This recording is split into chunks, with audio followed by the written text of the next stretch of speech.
Hi everyone, welcome to 2022. Today is January 1st and it's the first day of the new year.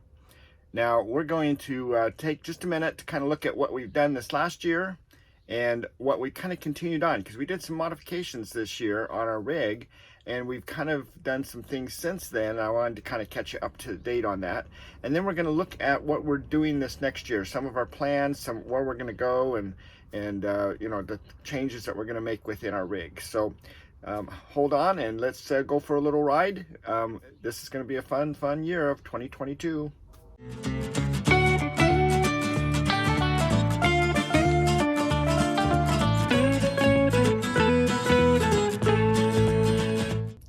Hi everyone, this is David with Tigner Adventures and my wife Ninette and our little cat Tansy. We live full-time in our motorhome, and we are having lots of fun, and this is the new year.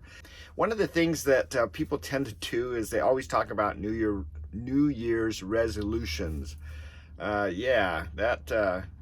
Usually they don't go too far, and whatever, I guess you could be goals, you know, things too. I mean, you use that New Year's resolution or that goals word and everyone just kind of goes, nah, don't want to hear it, don't want to talk about it.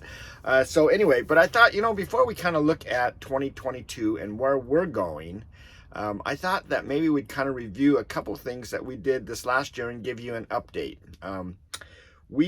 We do travel in our motorhome full time, and we have been working a work camp job down in Yuma. So starting of this season in April, before we started our travelings, we actually was in Yuma from January till April working a work camp job.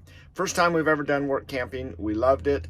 We reserved for the next year, and so that's why we're here now, because we enjoyed having that time and just playing around in a resort. We very seldom ever stay in a resort. In fact, we have to say this is our resort that we actually stay in, because that's just how it works out. But we left, and someone had given us a 1,000 Trails membership, and so when we left Yuma back in April, we kind of plotted our way as much as possible to go to as many 1,000 trails as we could so that we could review them. So you can see those reviews on our channel. We also, when we got to St. George, we were having an issue with our fan clutch, and so I did a video on that, and we replaced our fan clutch. We still have an issue with our fan clutch, and it's the weirdest thing. So anyway, I've replaced it. I think I've replaced it like, well, let's see, 3 times with AutoZone or O'Reilly fan clutches, and they just the engine would just get too hot with those. They just weren't turning on soon enough. So then I went to a Ford one, which cost about 4 or 5 times more, and the Ford one worked for, I'll tell you, it worked for about 200 miles, really nice. And then it started having the same issues. It would just stay on all the time, or not the same issues, I guess that was the issue. It would stay on all the time, which is better than not being on at all. So when we got to Salt Lake, we actually went through our whole summer, and when we got back to Salt Lake, I replaced that again, and it worked for a couple days this time and quit. And so I am working with the Ford dealer here in Yuma to get a different one, and we're going to try something different to kind of resolve that issue. It's nice that it keeps working, but it's just really noisy, so it makes the traveling time really kind of annoying, because you can't actually listen to the radio, you can't talk to each other. We used to listen to books on tape all the time. I mean, we just can't hear anybody because the engine is so noisy with the fan so loud. So anyway, we're still working on that. We did show you some maintenance that we did on the rig. I believe, you know, I keep hearing this all the time. In fact, I even heard it again this morning. These are not meant to live in full time, and I think that's a bunch of crap. You know, it doesn't matter what you live in, you have to do maintenance to keep things working, whether it's sticks and bricks or whether it's your motorhome. It doesn't matter. You have to always do maintenance. So the idea that you can't live in something full-time, I just don't believe that. And so I did show you some maintenance that we did on the rig. We have to keep changing our greasing our bearings and things like that. You know, we want our rig running good all the time, just like your car. You take it in for an oil change, and you know, maybe it's just me, but our car that we gave it to our daughter, and she just barely got rid of it, was 21 years old, had 300 and I think it was 40,000 miles on it. The car that we have right now is 20 years old and has 200 and I think it's 230 something thousand on it. So you know, if you maintain things, take care of them, they last forever. It's just that if you don't want to maintain them and things like that, then yeah, you know, you run into issues and stuff. So anyway, those were kind of the maintenance things that we did on our rig to keep it running. We did have, you know, we stayed at that 1,000 Trails, Pacific City, really irritated with that whole thing because we did lose, we did have bad power and and it ruined our microwave. So we did have to replace our microwave. So we did that this year. You can see that video right here, how to replace the microwave. Another thing we did, hey, we got a new toilet. This one's a lot taller, and if you remember, we had an issue with the way I put it in, which was normal, and then the shower door wouldn't open. And that was, you know, easily fixed. Came up with a little solution. And so here's a picture of it now sitting where it's at. And I have added this sprayer to it. And so if you look right here, this is the old sprayer that was with it, the mechanism that plugs in the back of the toilet. And I replaced it with one that actually has a hose attached to it that allows you to spray the bowl out every time that you flush the bowl. And so that was a little add-on. Since I did this video on installing the toilet, I have now added that extra little sprayer, which we really liked. And our old one had that, and so I really wanted to keep that. So I actually pulled that part out of my old toilet and put it into this toilet, and it worked just fine. So that was a really good save on that particular thing, and it works really nice, and we like it. So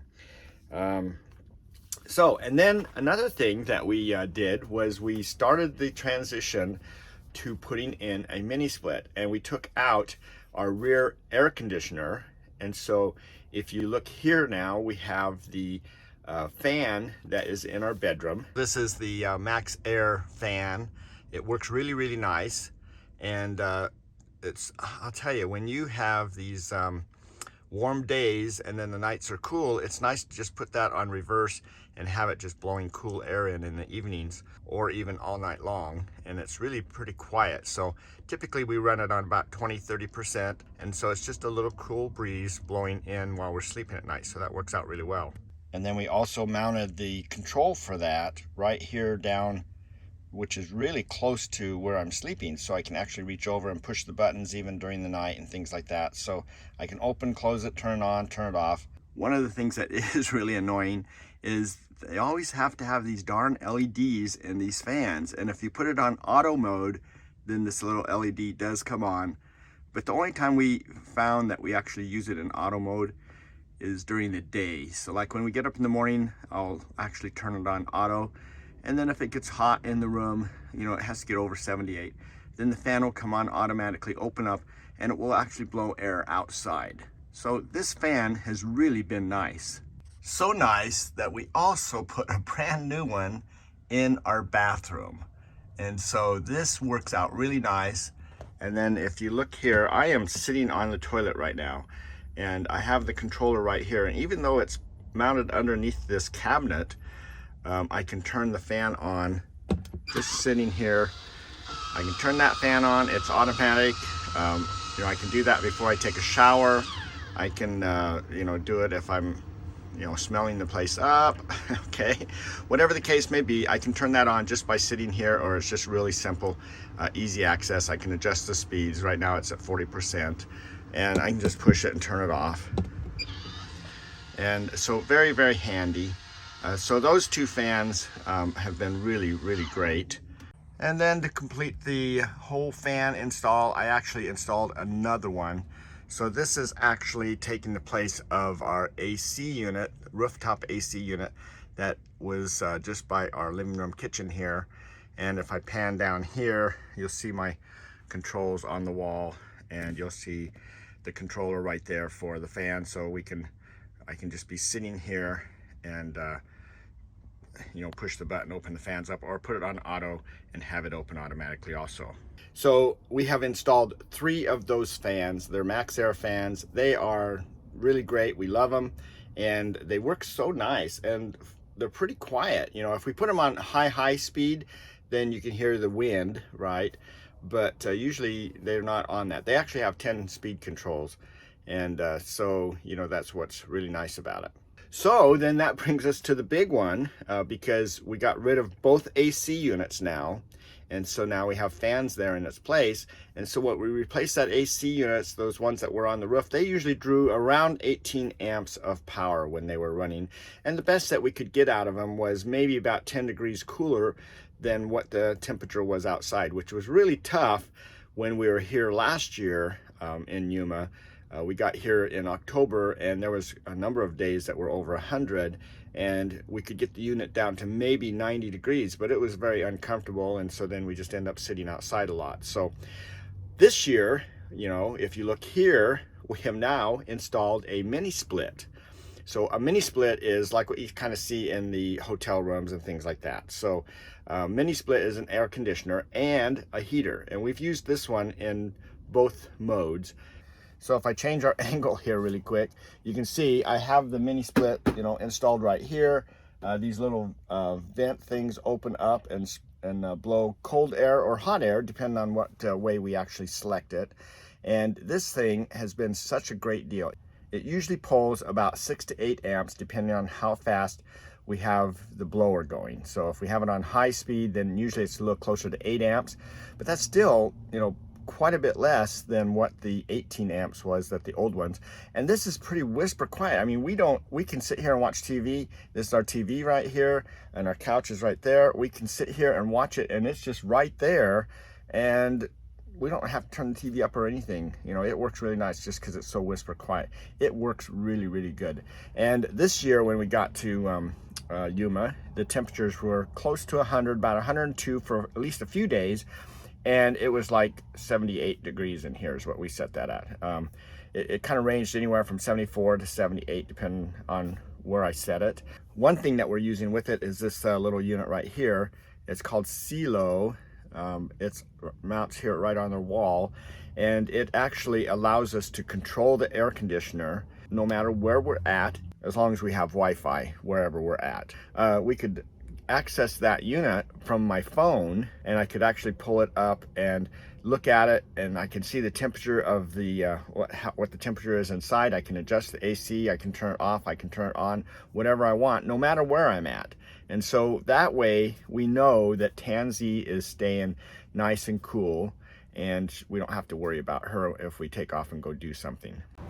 So I do still have the issue with the door. I've taken the door off right now because we're stationary for a few weeks here, and I just didn't want to deal with having to prop it open and running into it. But I have been looking at some vents. I was going to drill, I thought about different ways, and I've got some comments back, so I appreciate those of you that have commented back. And I was going to drill holes through the actual door for ventilation, but I actually seen a number of different RVs that had really nice looking grates on them, older ones. And so now I am starting to look at junkyards where RVs go to die if they get in a wreck.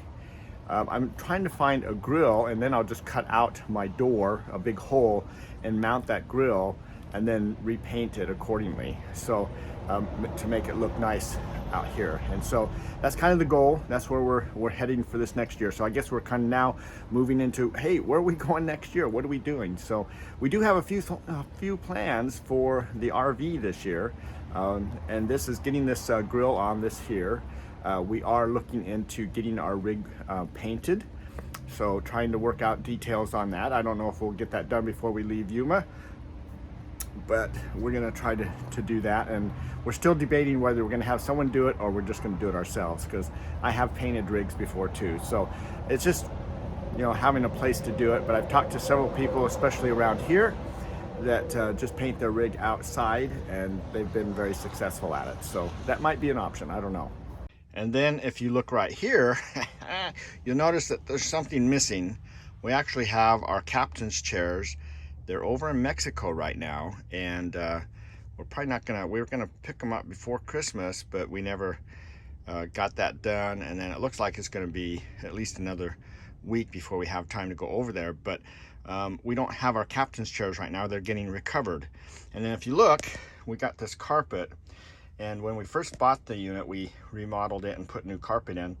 But that's been 4 years ago now, and this carpet is really starting to show its deterioration, you know. But you know, when you're boondocking, it does still pick up a lot of dirt and things, no matter how well you try to clean it. And Ninette's just like, she really doesn't like the carpet, so we're looking at replacing that all with probably linoleum or some kind of vinyl flooring. So we're going to replace all the flooring. We're going to have new seats. So that should be that's going to be a pretty exciting change. So those are going to be kind of our big ones that we're going to be doing, big changes that we're kind of working on. And I guess that could be our, what do we call that? Our New Year's resolutions or our goals. I don't know, whatever. Anyway, those are things that we're doing as far as the rig's concerned. We love the rig. Prices of other rigs are just ridiculous right now. This rig is got good bones. It operates well, and you know, it's pretty easy for the upkeep of it. So, oh, one thing more that we're going to do too is, I think we're going to, at least we're strongly looking into it. We have budgeted for new lithium batteries. So we are looking at that. I have looked at a lot of different vendors out there, and I think at this point I'm probably going to be going with Rebel batteries. They seem to have the best price.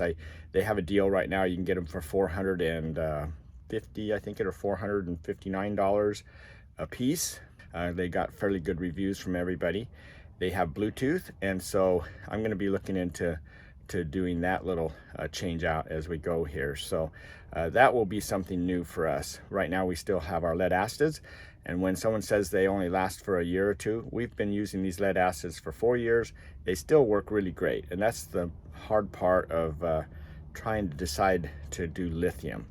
Now, the reason I'm even looking at lithium is because with lithium, if I put 6 lithium batteries in, I can pull up to 600 amp hours of power and still have the voltage remain up at the 12.8 or 13 volts voltage. And so I can get the full use out of my inverter, which it pulls 3,000 watts.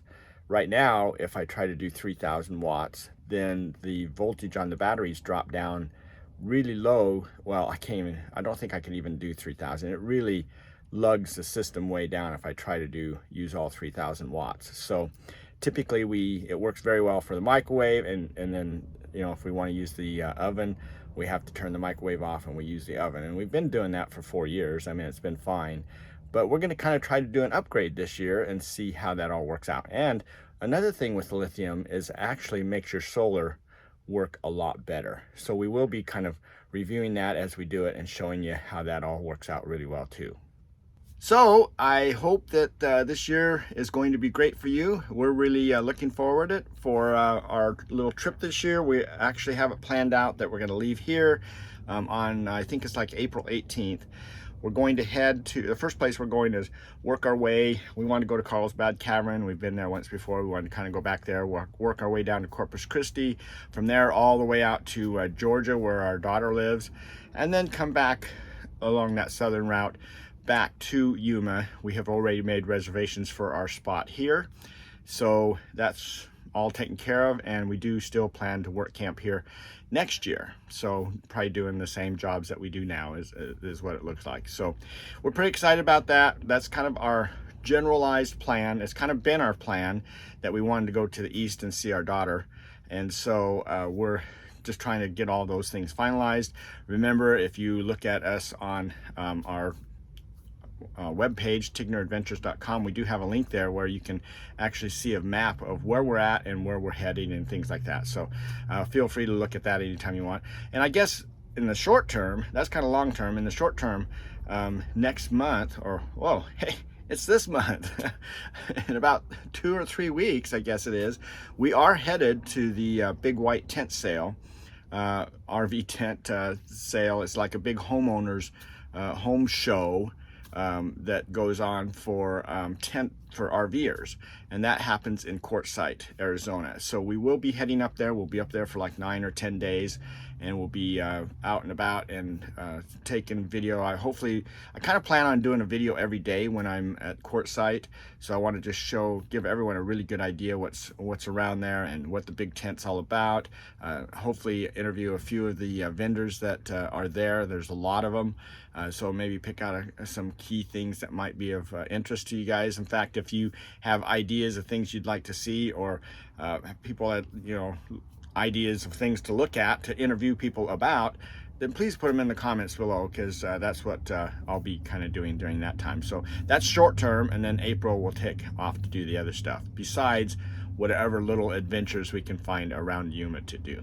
So that's going to just wrap it up here, and hopefully you guys have looked at what you're going to do next year, and if we are anywhere close to you, we'd love to meet you.